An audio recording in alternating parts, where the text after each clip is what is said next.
আমরা বলছি যে জাতীয় সংসদ নির্বাচনের পূর্বে স্থানীয় সরকার নির্বাচনের কোনো প্রশ্নই ওঠে না, কারণ এখন তো ফোকাসটা পুরো দেশের পুরো জাতির হচ্ছে আপনার এই জাতীয় সংসদ নির্বাচনের উপরে, এবং ক্রাইসিসটা ওই জায়গাতেই।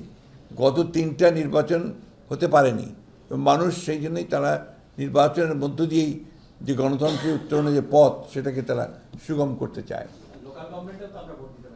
না, local government is not the, মানে ওইটা তো আপনার জাতির সমস্যার করে না, আপনার দেশ চালায় না, ওটা তো লোকাল গভর্নমেন্ট চালায়। দেশ চালায় কিন্তু আপনার জাতীয় সংসদ, আইন করা জাতীয় সংসদ, গণতন্ত্রের মূল বিষয়টাই কিন্তু হচ্ছে আপনার জাতীয় সংসদ। এটা যদি ফাংশনাল হয়, এটা যদি ইফেক্টিভ হয়, তাহলে গণতন্ত্র ফাংশনাল হয়, ইফেক্টিভ হয়, তাই না? যে এক সেকেন্ড বলেন, আপনি বলেন, তারপরে আমি ওনার প্রশ্ন আছে বোধ হয়। একটা সেকেন্ড, এই সম্পর্কে একটা যৌক্তিক বিষয়।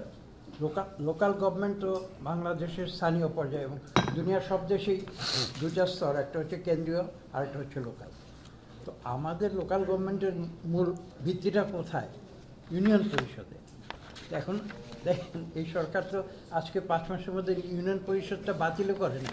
কাজে এখানে যে লোকাল গভর্নমেন্টের নির্বাচন করব, ইউনিয়ন পরিষদ বাদ দিয়ে তারপরে তো উপরের দিকে পৌরসভা বলুন, উপজেলা বলুন, সেটা তো আরও উপরে। কাজে একদম তৃণমূলের যে লোকাল গভর্নমেন্ট, সেটা তো হচ্ছে ইউনিয়ন পরিষদ। তো সেই ইউনিয়ন পরিষদ যদি বাতিলই না করা হয়ে থাকে, তাহলে সেখানে নির্বাচন কীভাবে? আর নির্বাচনের জন্য কতগুলো ফর্মালিটিস আছে, তো যেমন ভোটার লিস্ট রেডি। এটা শুধু যে আপনার বেশি দিন লাগার কথা, 1 মাসের মধ্যেই আপনার যদি হালনাগাদ কেউ করতে চায় সেটা করতে পারবে, এটাও ঘোষণা আছে।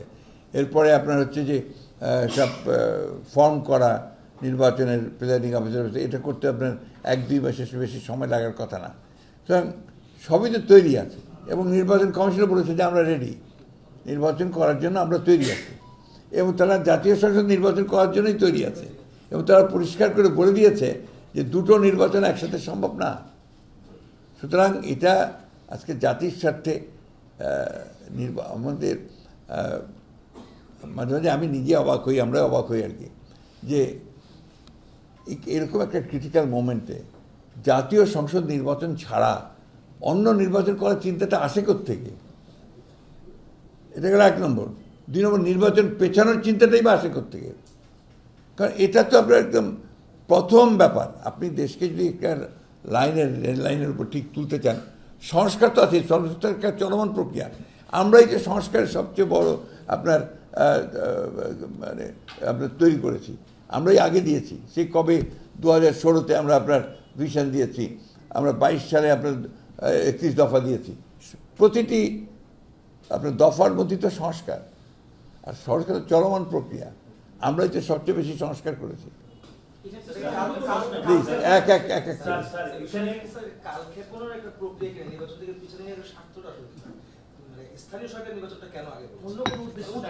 এগুলো ভাই আমি কমেন্ট করতে চাই না, প্লিজ। আরেকটা প্রশ্ন ওনাদের আছে। ওনারা বলছেন যে এই ফ্যাসিবাদের বিচারটা যদি শুরু না করেন বা কিছু একটা বিচার না করেন, রাজনৈতিক সরকার আসলে বিচার আর হবে না। এগুলো ভুল কথা। রাজনৈতিক সরকার দিয়ে তো আপনার ফাঁসিগুলো দিয়েছে, তাই না? সুতরাং আপনার বিচার তো রাজনৈতিক সরকাররা করে। সত্য কথা হচ্ছে যে আপনি সবার আগে যে ফ্যাসিজম বলছেন আপনারা, fascism against home? Against BNP. আমাদের উপরে যে ফ্যাসিস্ট অত্যাচার নির্যাতন আর কার উপর হয়েছে? কারোর উপর হয়নি। এমনকি আপনার অন্যান্য রাজনৈতিক দলগুলোর মধ্যে আমরা এবং জামাতে ইসলাম সবচেয়ে বেশি এফেক্টেড হয়েছি। আমাদের উপরে তো অত্যাচারটা সবচেয়ে বেশি হয়েছে। তা আমরা ফ্যাসিস্টদের বিচার করবো না তো কে বিচার করবে? আর যদি আমরা ক্ষমতায় আসি, কে করবে? আর যেটা শুরু হয়েছে, এখান থেকে সরে যাওয়ার কারো কোনো উপায় নেই। অবশ্যই বিচার, কিন্তু আবার বিচার তড়িঘড়িও করা যাবে না। তড়িঘড়ি করলে এই বিচার কিন্তু প্রশ্নবিদ্ধ হয়ে যাবে। সুতরাং এটা একটা প্রক্রিয়া যেটা চলবে, এবং সেটাকে অবশ্যই আমরা শেষ করব, এই ব্যাপার কোনো সন্দেহ নেই। জি প্লিজ।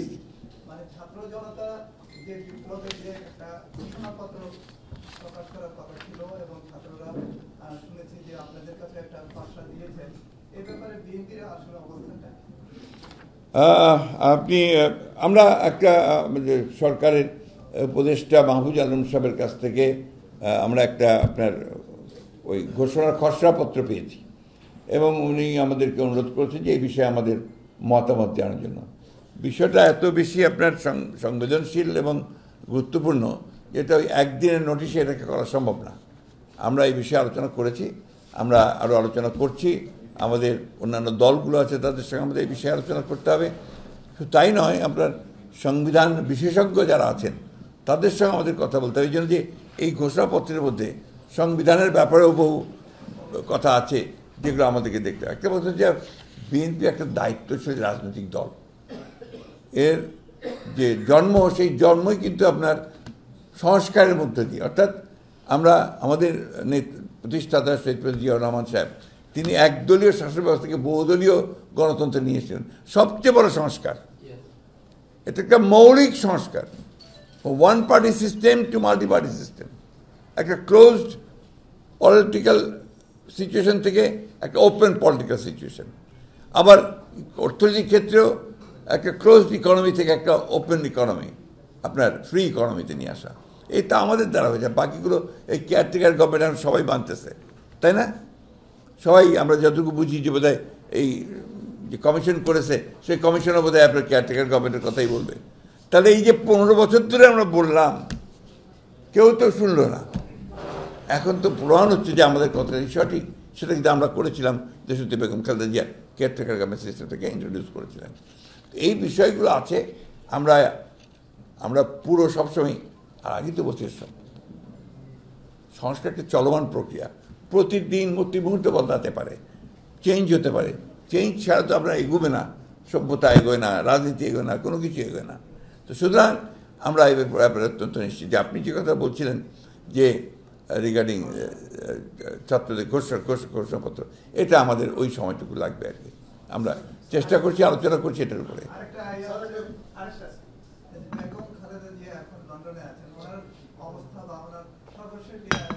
আপনারাই আজকে রিপোর্ট করেছেন যে উনি বেটার, উনি হাঁটছেন। আপনাদের পত্রিকাতেই দেখলাম আমি আজকে সকালে। আমরা খবর নিচ্ছি, উনি মানসিক দিক দিয়ে শারীরিক দিক দিয়ে আলহামদুলিল্লাহ আগের চেয়ে অনেক বেটার।